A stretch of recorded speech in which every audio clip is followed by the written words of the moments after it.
Well, everyone, it is Tuesday night, and that means anything and everything is up for discussion here on Para-Rock TV. I'm your host, Jeff Sylvia. Shannon is here. Hello, Shannon. Hello, Jeff Sylvia. How are we doing tonight, kid? I'm doing well. How about yourself? Oh, it's been a crazy week here in Leominster, and lots to talk about. Lots to talk about, and a great guest coming up later in the show, guys. We have none other than the guy who owns the DeLorean from Back to the Future. Will be joining us later in the show. Very, very exciting guy, and we're going to learn a lot about him. How cool is that? And his cars. Yeah, it is. I mean, who actually owns a DeLorean from Back to the Future? I don't know anybody that owns a DeLorean. Who does that? Never mind a DeLorean from Back to the Future. A couple of them. Yeah. Well, we did have a hard week in Leominster, and we do want to not only send our prayers and condolences to those who have lost in the Leominster fire this week at the Columbia building, a 5-alarm blaze.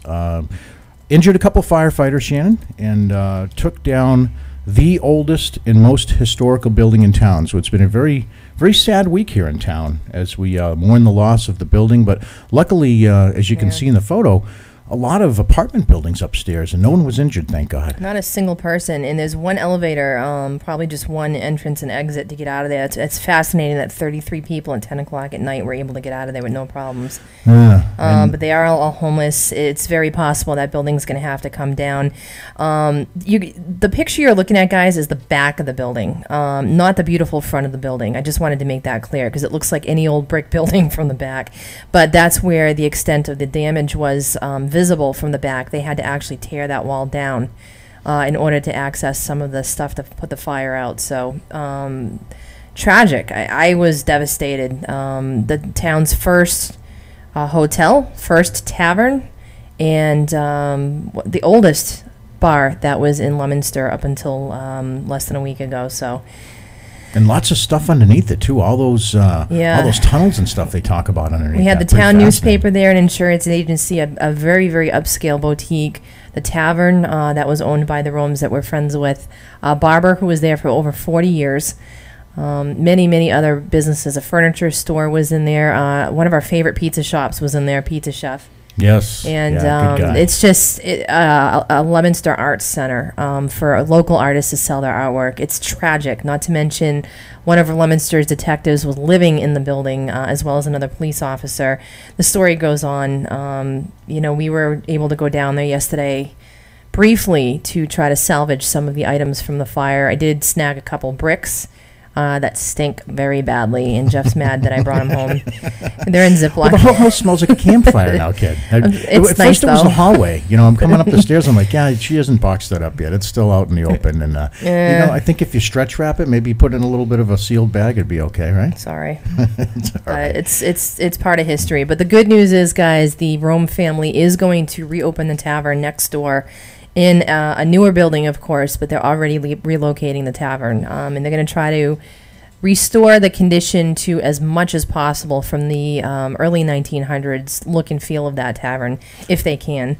And a very, very big thank you to those folks over at Dippin' Donuts who were nice enough to hook us up with some Java early in the morning as we went over and volunteered to help take out some of the remains there. And I couldn't believe it because they were actually letting us in the building without any hard hats or anything, and water's dripping, and I'm like, this isn't going to last long. And about 15 minutes later, lo and behold, here comes the civil engineer saying everybody out, and they ended up gathering up a few boxes of hard hats, at which time folks went back in, and there was a lot of volunteers there, which is good to see come out and help the community.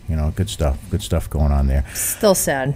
But we do want to say hello to everyone at the David Lynch Foundation. DLFmusic.com is where you'll find that music for transcendental meditation in our youth. We ask you guys to support those guys as well. They do a nice job for our children, as well as the Boys and Girls Clubs of America.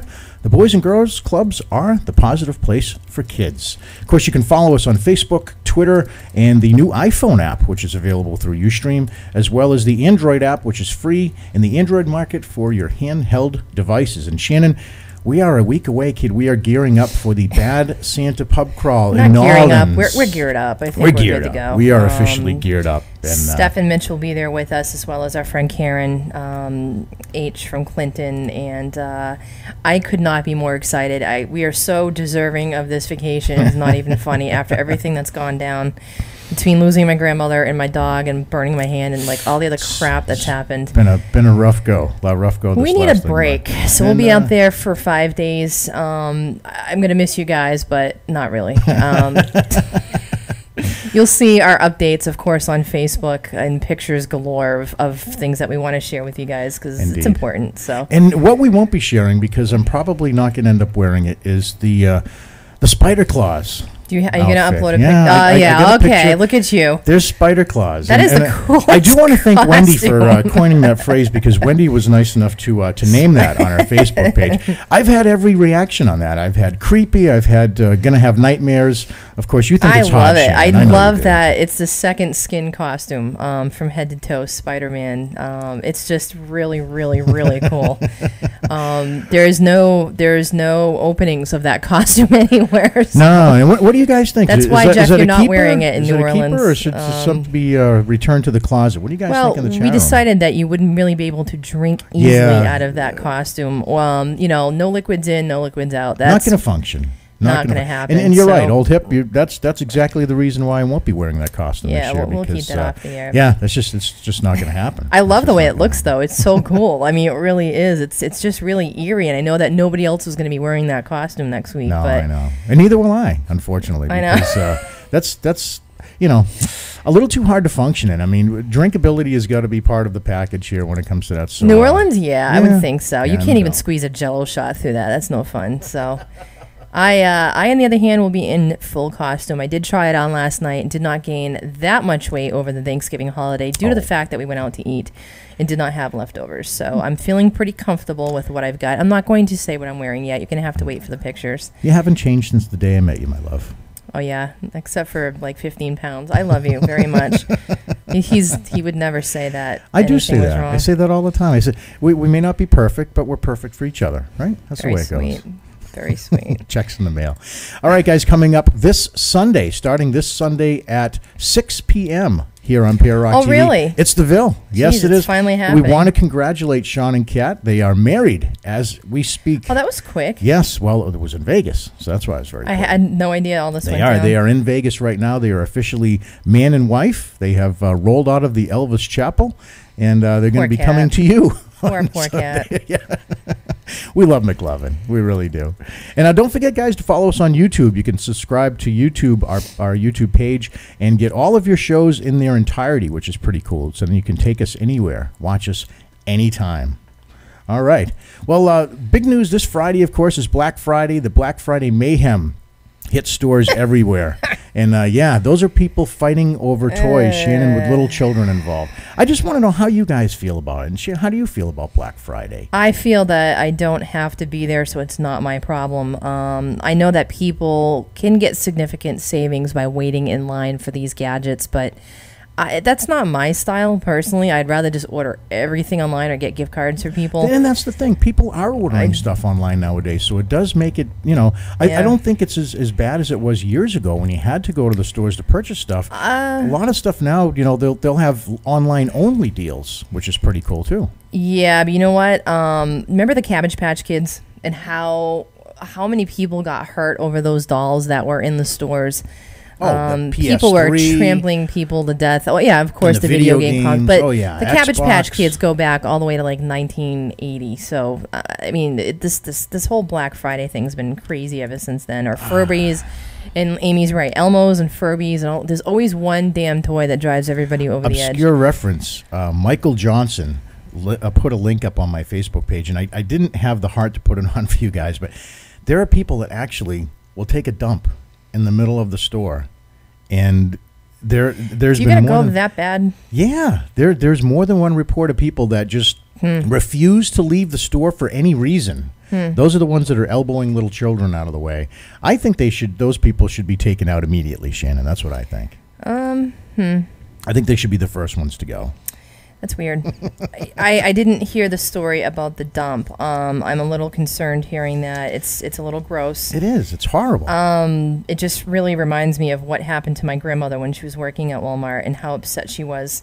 What do tell? Do you remember the day that we walked into Walmart and she was really pissed off because somebody just took a dump on the floor and she didn't understand? She was just going crazy because she worked in the cosmetics aisle and somebody took a dump in the cosmetics aisle.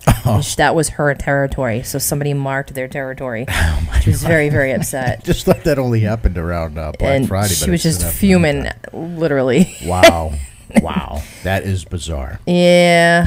Well, speaking of bizarre, the bizarre events that have unfolded in recent days, almost beyond belief, John McAfee, the tech entrepreneur who pioneered the antivirus software, has gone into hiding. Weird. He is a wanted man in Belize, the tiny Central American nation, which he retired to in 2008.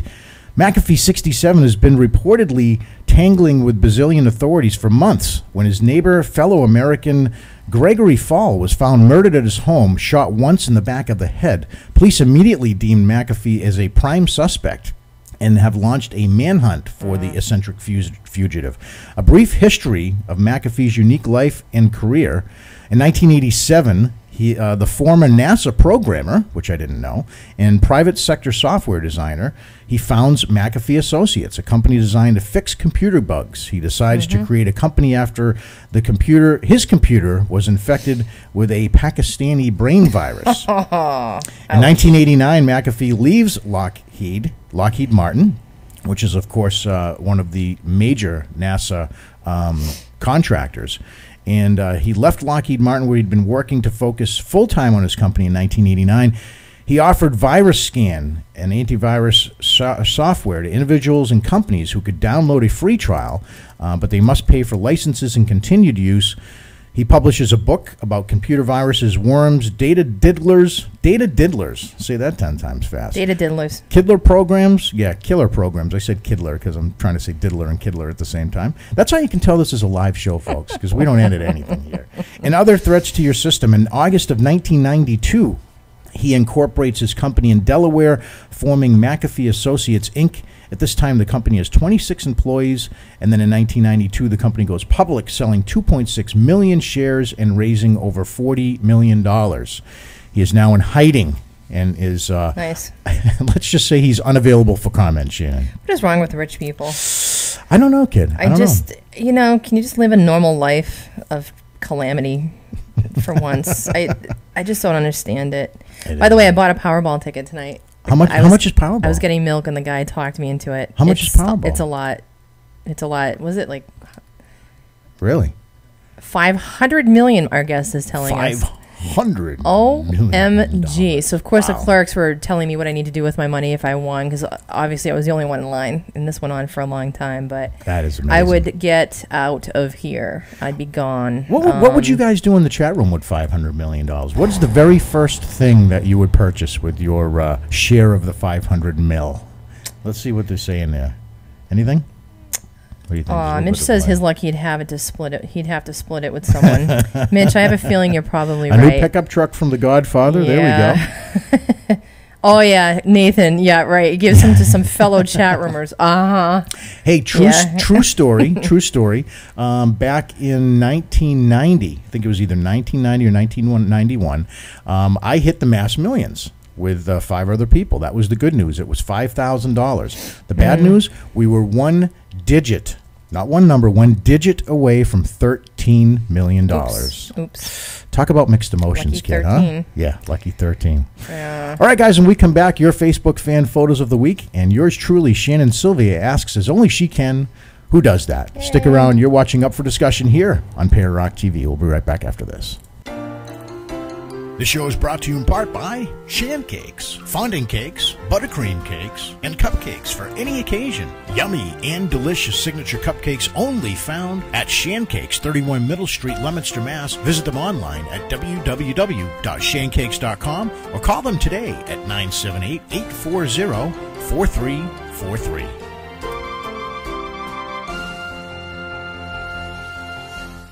When you or someone you love needs licensed health care, Pacific Health Services gives you an option to enjoy life in your own home.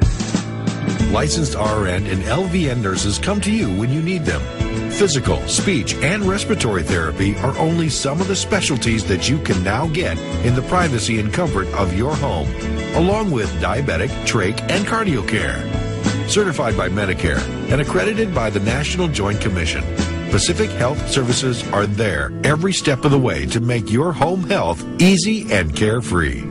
Call today at 213-387-9552 or ask your doctor to fax to 213-387-9553. You can also visit them at PacificHealthServicesAtHome.com. Get the care you need and enjoy life in your own home today. This message paid for by Pacific Health Services, Los Angeles, California. Hey everyone, this is Scott Rothenfield from Queensrÿche, and you're watching Terror Rock TV.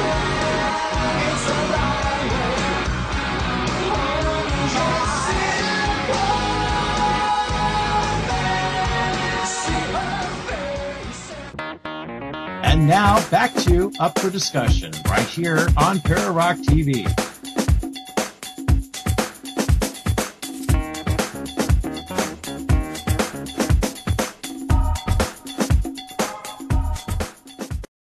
Now when you're down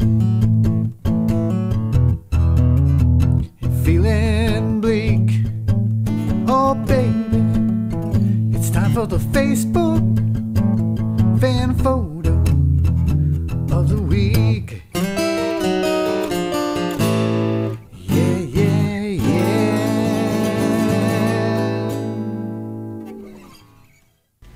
They are your Facebook fan photos of the week. We gather them, we share them, and indeed we love them.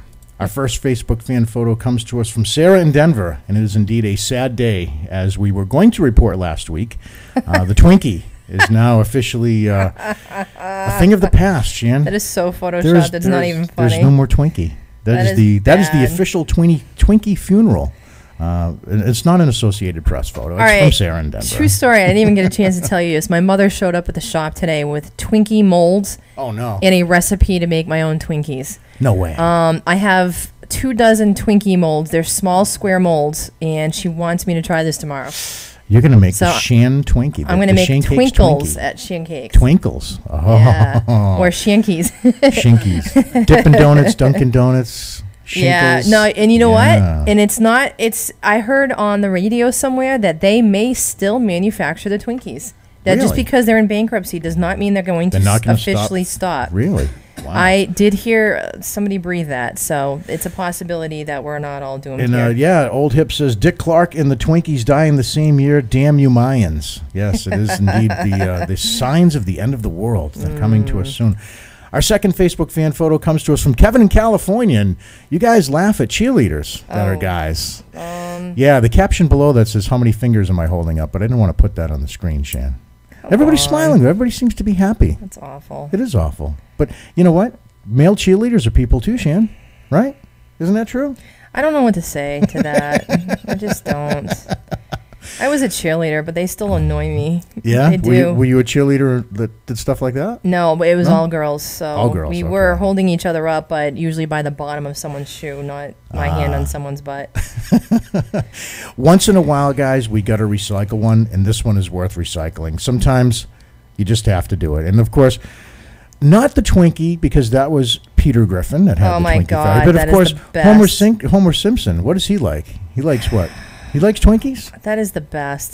It really is. Seriously, I just love that.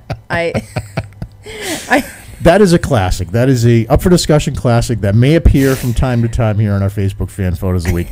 We cannot resist that one. Really, really can't. I wouldn't want to take who's the first? Did she post that on her wall? Like, look at this. Look what I can do. Yeah. Look. I mean, how do you do that anonymously? Godfather says he thinks he dated her. Oh God. Hip says ex-mother-in-law. I'm so sorry. No ex-wife comments yet? No. Not yet. Okay. All right. Is that your ex-wife, Jeff?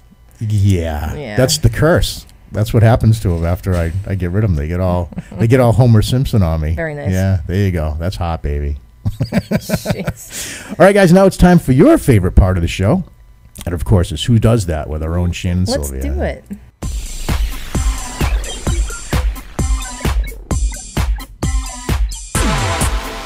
Oh yeah, when you hear that music, it can only mean one thing. It's that segment of the program when Shea and Sylvia asks, "Who does that?" And now, ladies and gentlemen, I give you Shea and Sylvia.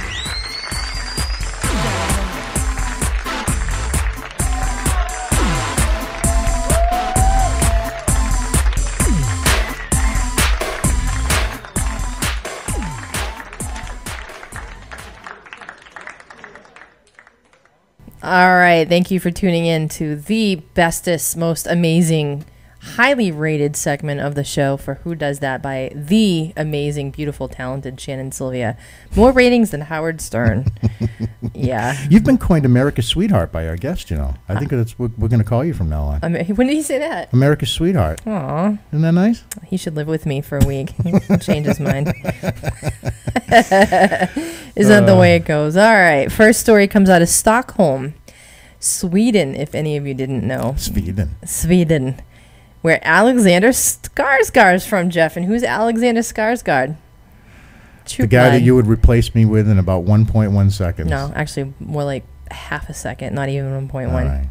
All right, he's in True Blood, guys. He plays Eric. Anywho, he's Swedish. A woman in Sweden has been charged with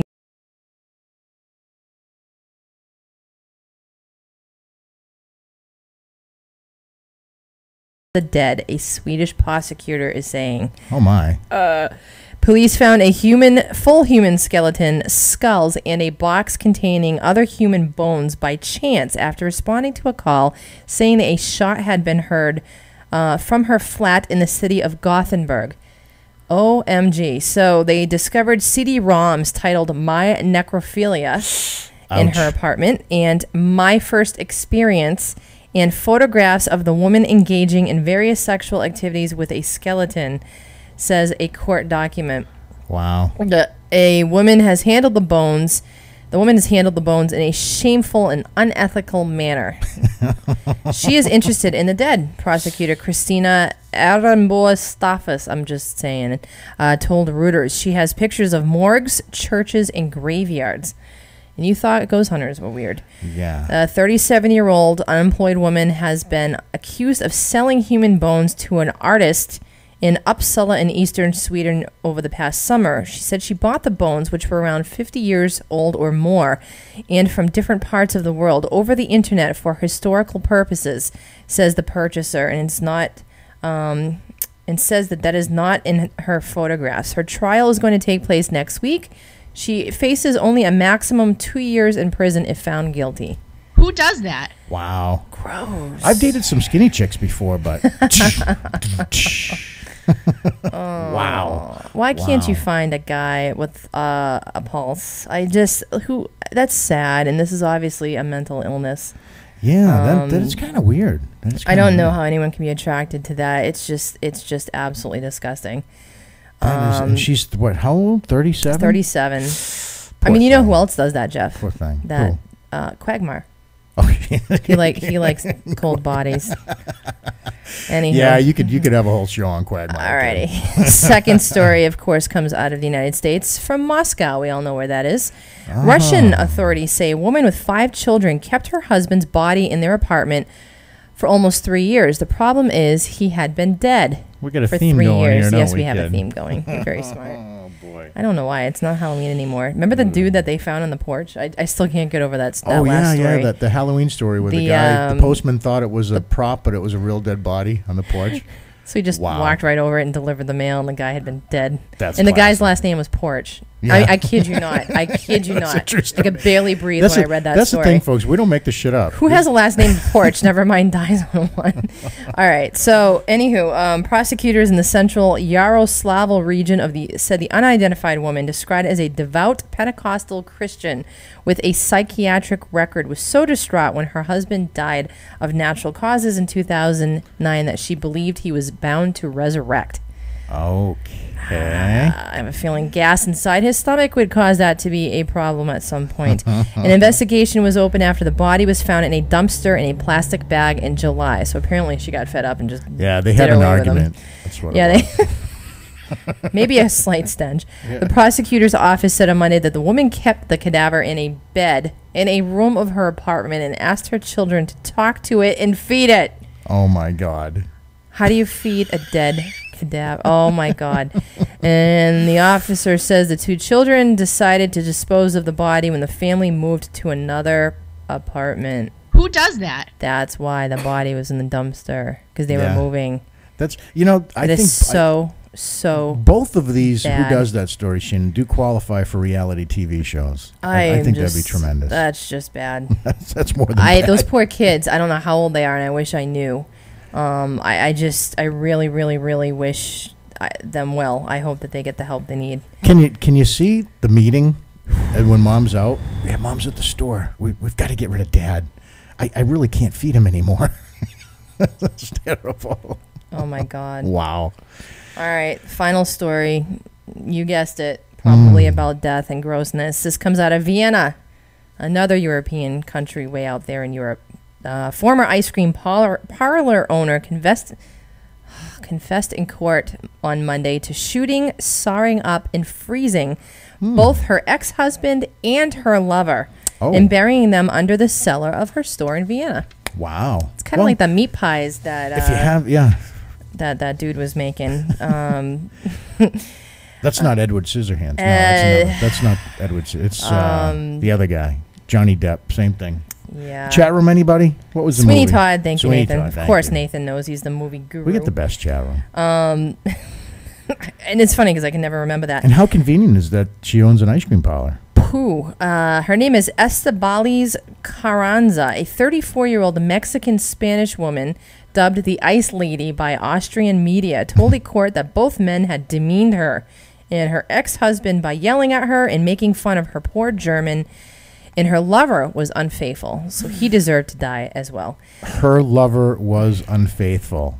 What's wrong with that sentence? Most people just break up with them.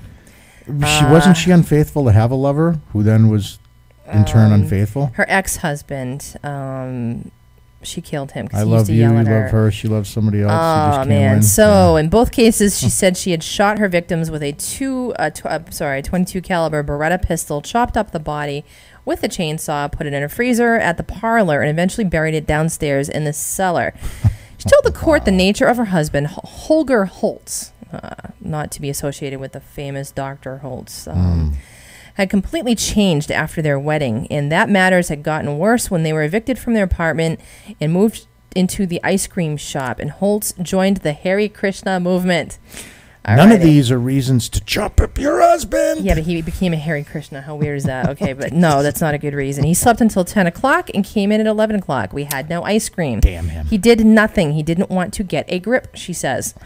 Even after she started a relationship with the ice cream machine salesman Manfred Hinterberger and divorced Holtz, he refused to move out. So the ex-husband was still living with her. Yeah, that's okay. You can screw the machine guy. That's okay. And this was in their ice cream parlor, guys. Yeah. One Sunday after an argument about the issue, she said she shot Holtz twice in the back of the head and once in the temple as he sat at his computer. She's probably looking at porn. She described how she reached under the mattress for the same pistol she had used to kill her ex-husband, loaded it, and shot him in his sleep. That was the lover. Again, she chopped up his body, deep froze the parts, and eventually buried them under the ice cream parlor, where they were found during chance maintenance working last year. She was extradited from Italy, 2 months pregnant by another man to face charges in Austria. The trial is due to run until Thursday. Nice Who lady. does that? Nice, nice. So this chick is just a hot mess. Uh-huh. Oh, my goodness. Yeah, and there's a picture of her, of course, little Miss Innocence. She looks like a mannequin. She doesn't look too innocent there. She looks like a psychopath. Scary, scary. Well, great job, Shane and Sylvia, as usual. Guys, when we come back, we're going to talk to Bill Shea. He owns the DeLorean that was in Back to the Future. Cool. Stick around, guys. You're watching Up for Discussion here on Pararock TV. We'll be right back after this. Shantown rocks. Shantown rocks. Shantown rocks. Shantown rocks. Shantown rocks. Shantown rocks. Shantown rocks. Catman. Shantown totally rocks. Carl Lawson. And Shantown rocks. Shantown rocks.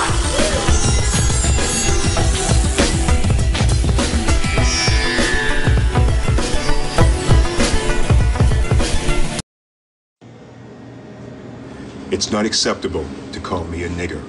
It's not acceptable to call me a spick. To call me a chink. To call me a fag. It's not acceptable to call me a kike.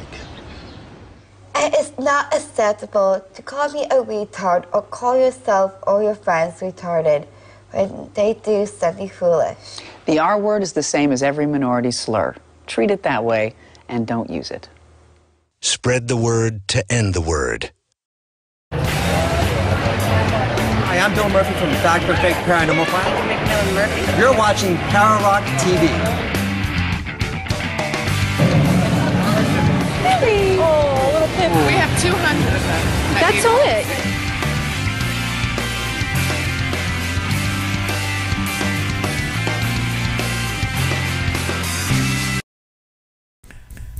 All right, joining us in the studio as promised, he owns the DeLorean and a few others from Back to the Future. He is Bill Shea. How are you, Bill? I'm doing fine. Thanks for having me. Oh, thrilled to be here. Thrilled to have you here. And you're a local guy from North Central Massachusetts, which was a little interesting to me. I could not believe that something like that actually existed here in Massachusetts. Tell the folks what it is that you own and why you're here tonight with us. Well, I happen to own not one, not two, but 3 DeLoreans. And these DeLoreans are not just any old DeLoreans. They are the DeLoreans from the Back to the Future movie. Isn't that correct? Well, that's correct. Actually, I have one that is a stock example that has low mileage and is in excellent shape.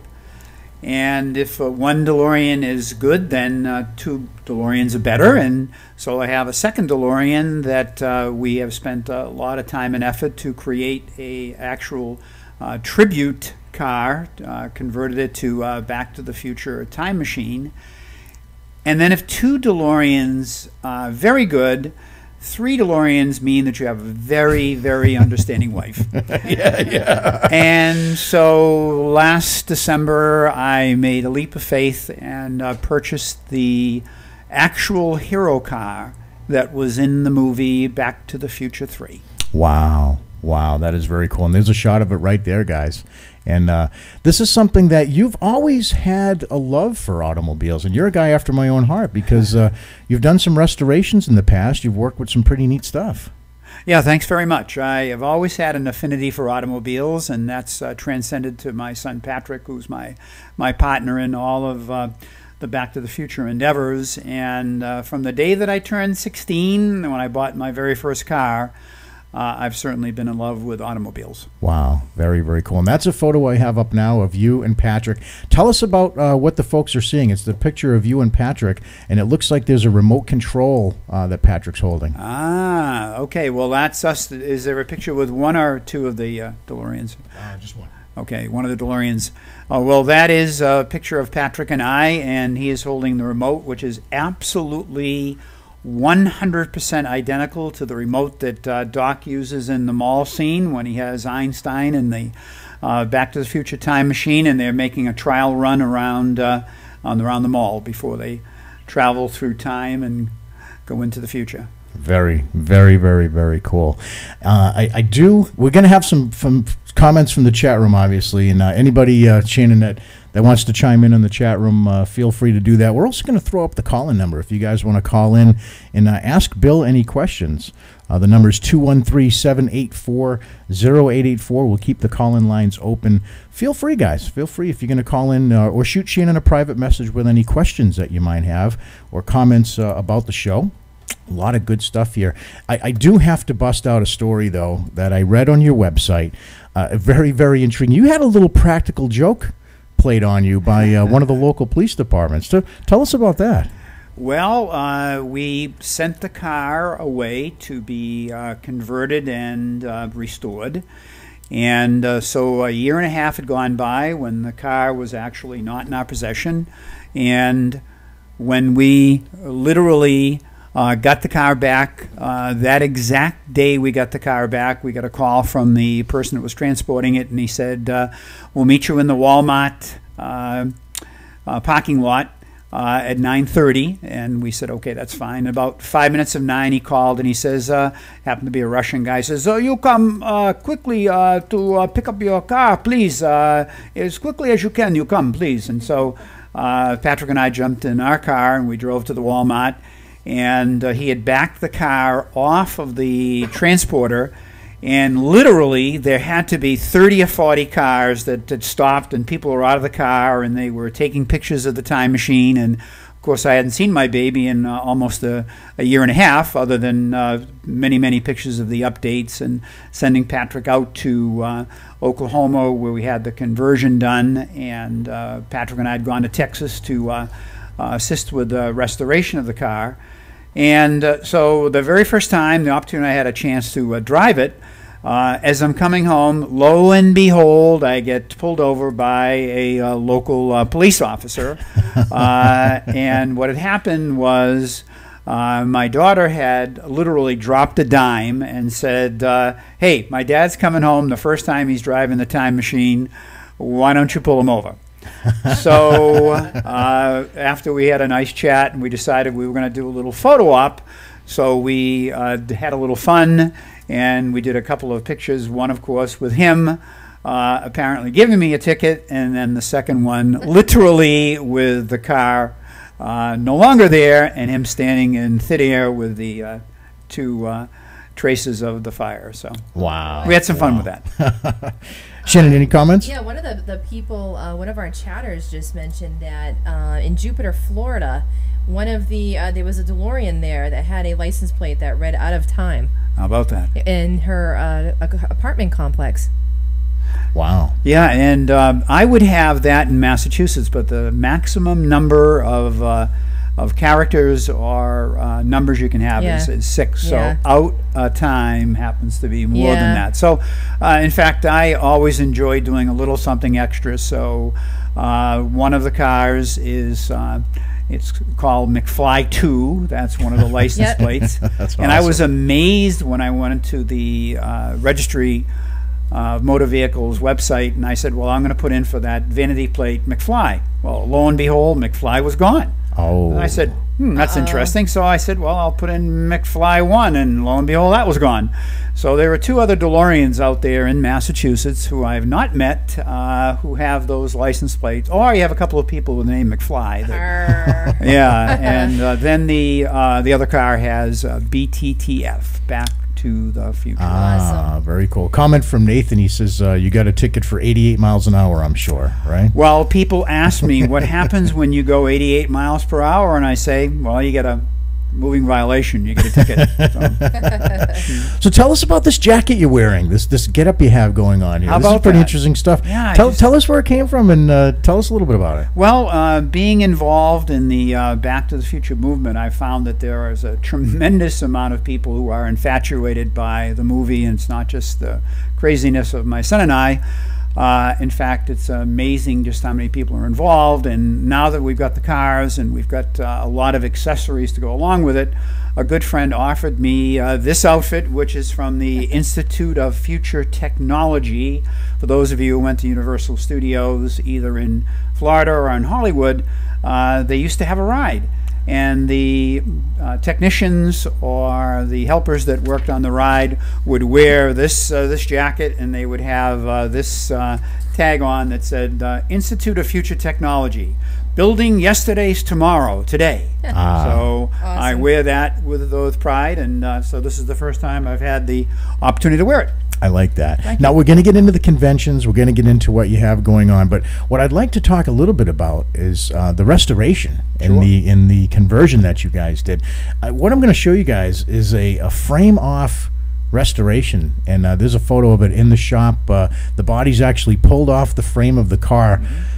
Tell us about that project, because most people that undertake something like that will never do it again. Well, that's for sure. In fact, most people, one of the questions that they ask me is, why did you take a perfectly good DeLorean and turn it into a time machine? And my answer is the same as Doc. The way I look at it, if you're going to build a time machine, why not do it with a little style? So we decided that we would take the DeLorean I had purchased in 1995, and I was having so much fun with it. When you take it to a car show and you have hundreds and hundreds of cars there and you watch people, I'm a people watcher, and you watch people and they're walking by a bunch of cars and they're not even stopping and looking, and all of a sudden, boom, they see the DeLorean and they stop. And everybody knows what it is, and the first question out of their mouth is that like the car that was in Back to the Future? And this is when the car was totally stock. Wow. And we had so much fun with it. And then the next question out of people's mouths was, where's the flux capacitor? You want to show them?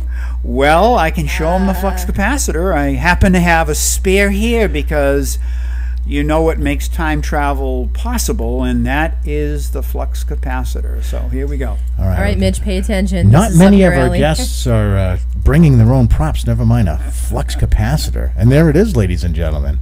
Look at that. So there is a flux capacitor, and it literally is currently fluxing. And that was the first prompt that we purchased, because people would say, where's the flux capacitor? And I would say, oh, it's coming. So is this something that you manufactured? Well, as a matter of fact, my initial thought was my dad, who was an electronics person all of his life and has served in World War II in the Navy and was an electronics technician, and he's always, fought it around with electronics. I went to my father and I said, Dad, can you make me a flux capacitor? And he had that distant look on his face that only a man of 75 years can have, and he said, well, if you'll tell me what the hell it is, maybe I can make it. And so I said, well, this is what it looks like, and I showed him pictures, and he kind of looked a little puzzled, and so we did the next best thing, and we resorted to the internet. And that's when we really discovered that there were not dozens, not hundreds, but thousands and thousands of people who were interested in this Back to the Future phenomena, and that there were actually components that were available. And so, rather than buy a make a flux capacitor, we decided to literally go out and buy one.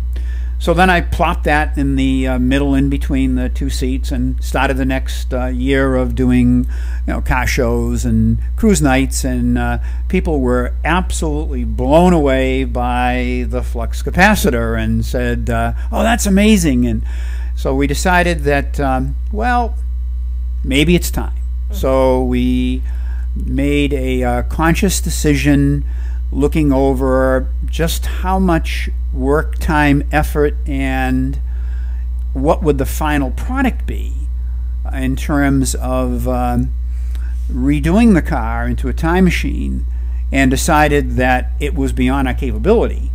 And just like other things in life, a journey of 1,000 miles begins with a first step. So we did a considerable amount of research online, and there were a few people who had done a number of conversions, and we found a fellow out in Oklahoma. His name is Gary Weaver, and I established a relationship with him, hundreds of phone calls and emails, and talking about what we wanted done, because I was taking my baby that I'd had since 1995. This was 2009. And I was going to change her to a point where she could never be the same, 750 holes later. So we felt that we had a person that was capable of doing it, and we were confident. And so we shipped the car out to Oklahoma. And then I shipped my son out to Oklahoma to oversee the project. Ah, good call. And so he was there for enough time to really get a sense for what was being done, how it was being done, how it was assembled, how it could be disassembled, because there's just so much that goes into it. I can believe. We're going to do a quick little contest here. If anybody in the chat room, the first one in the chat room to private message Shannon with the function of a flux capacitor. What exactly does a flux capacitor do? And of course, we'll go to the expert here for the answer, but we're going to give away a CD right now to the first person to instant message Shannon in the chat room as to the purpose of the flux capacitor. Shannon, you just holler out when you have an answer, and we'll go with our resident consultant. Right or wrong. That's right. We'll have to consult with our resident expert here to see if we have an actual winner or not. Okay. Anybody? Not yet. I think they're all Googling it right now. No chance continuum. No chance to time continuum. Do we have one? Rick says, make time travel possible? That is the simplified answer. Okay. And I'll take that as a correct answer. All right, Rick. All right. Well, make sure you get Rick's information, and we'll give him a choice of the OMEB CD or the Ross McGinnis CD, his choice. So just get his information. Awesome.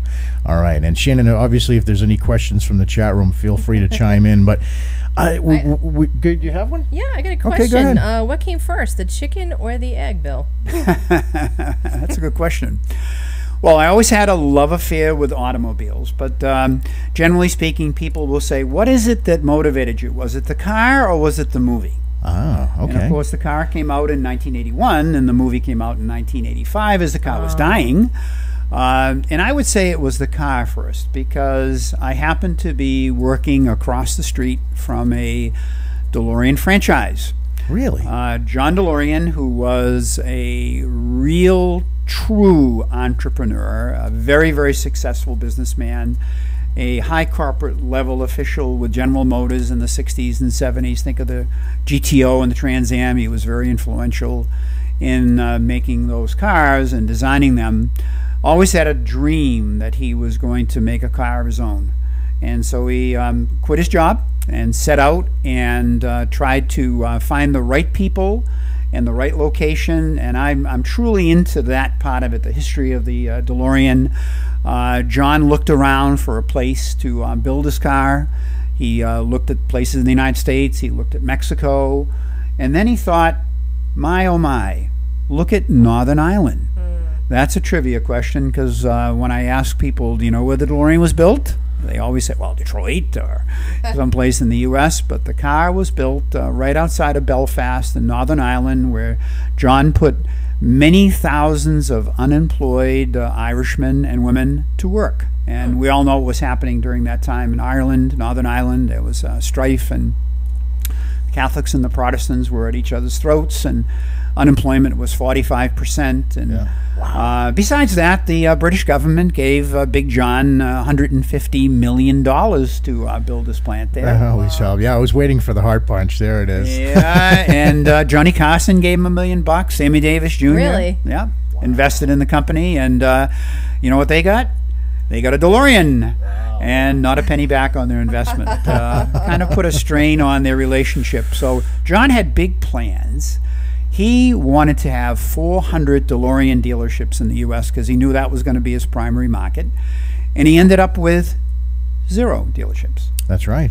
He had franchises. So you didn't go to a DeLorean dealership. You went to that Chrysler dealership, and they happen to have a DeLorean franchise. And right across the street from where I worked in Worcester was Bancroft Motors, and they sold Chryslers and Dodges and Nissans and DeLoreans. So I saw that big DMC sign on the building, walked across the street, and saw my very first DeLorean, and fabulous car. I mean, it had lots of assets and plenty of liabilities, one of which was the sticker price was $26,100 in 1981. Oh, which was big time for that back then. In 1981, you could buy a brand new, fully loaded, big block Corvette for $18,600. So he had priced himself out of the market looking for a really snappy sports car, Mercedes Gullwing. Yeah. The car had some wicked cool assets, engine in the rear, made of stainless steel, gullwing doors, and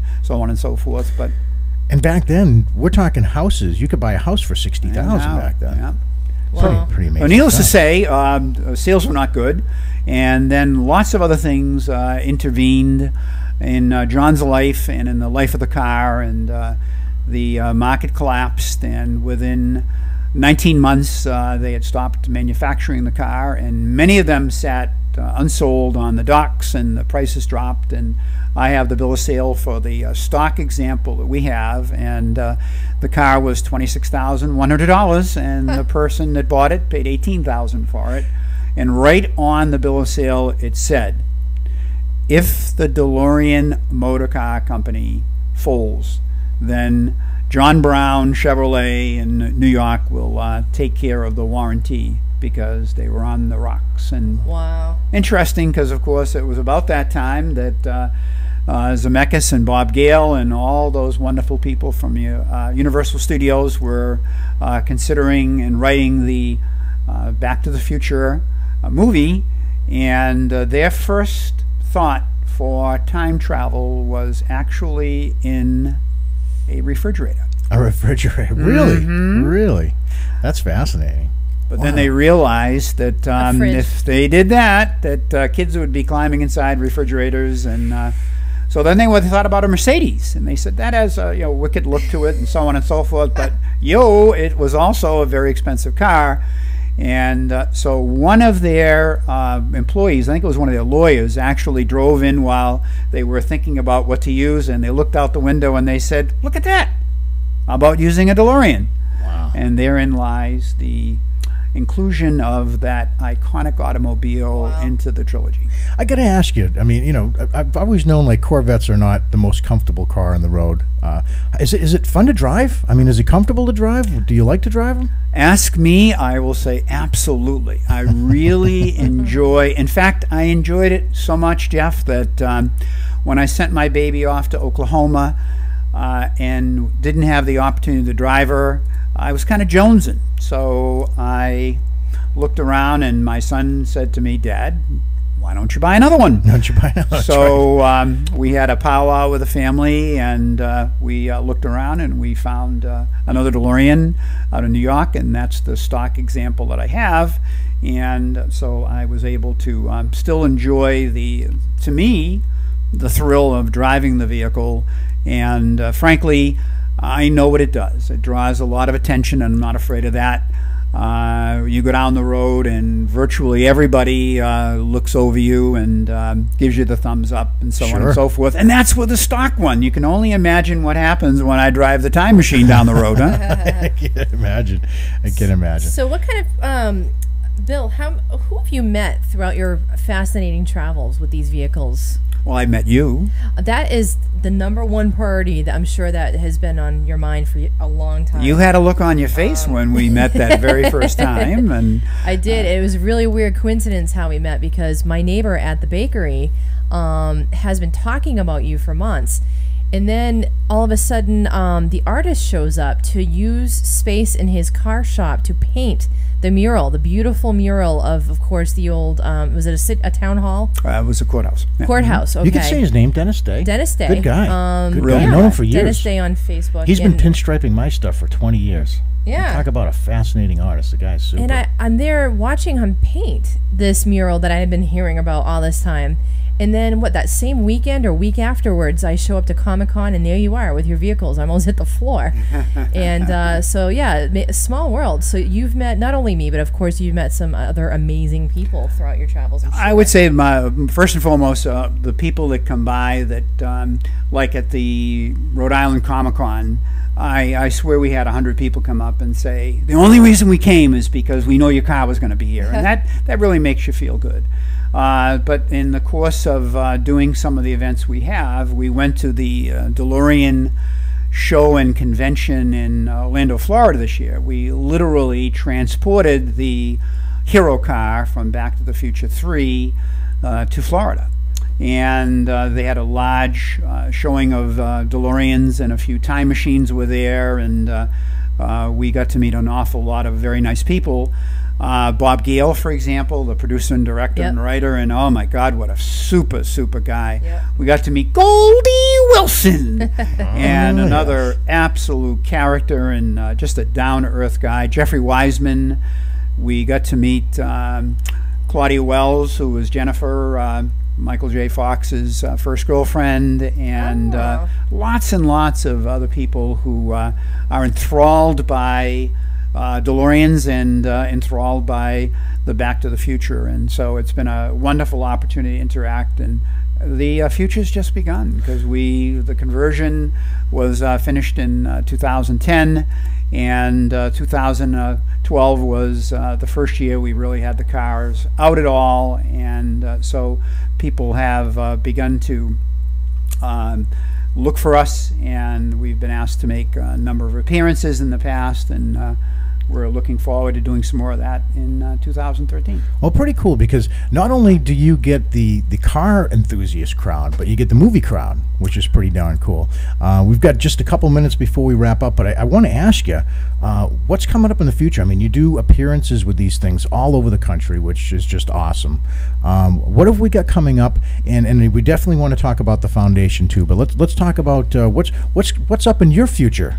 Coming back to the future. The cars are available to make appearances, and in the year 2012 we did some in New Hampshire and Connecticut and Rhode Island, here in Massachusetts, and the one in Florida that I mentioned.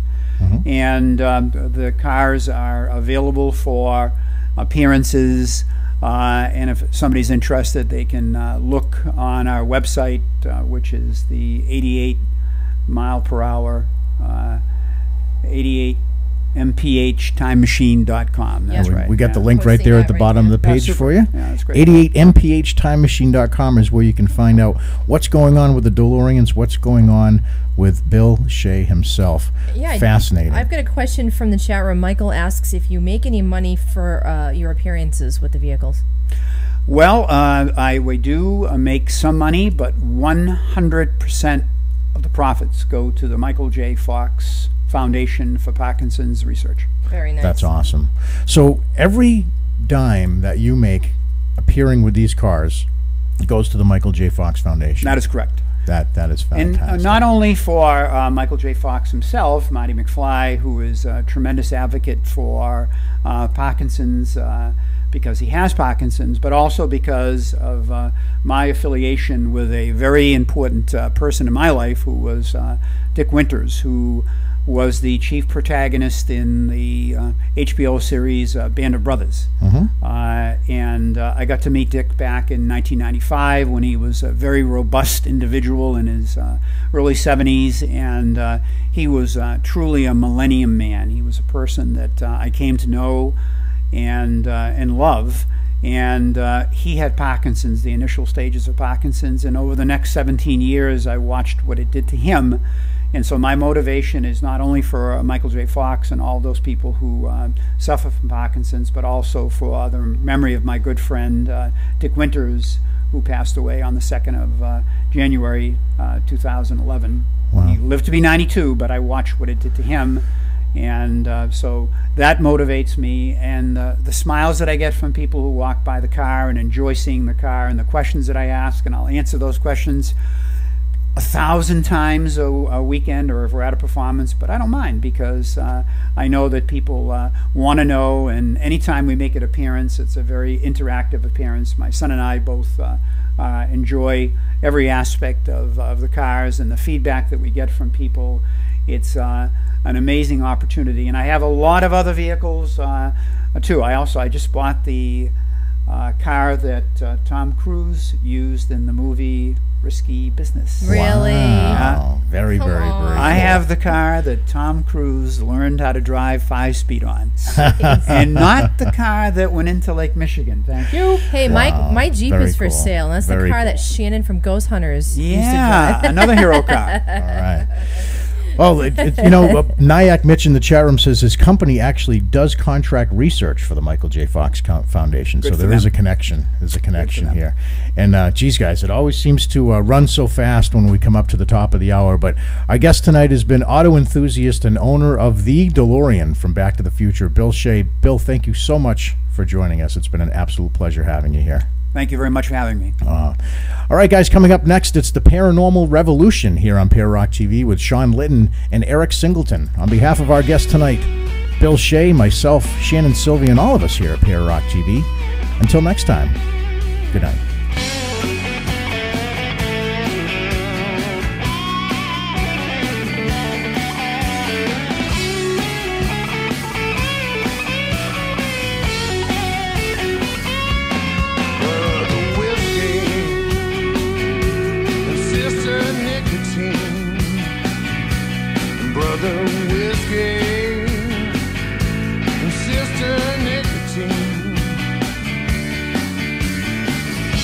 I must admit you got your claws in me.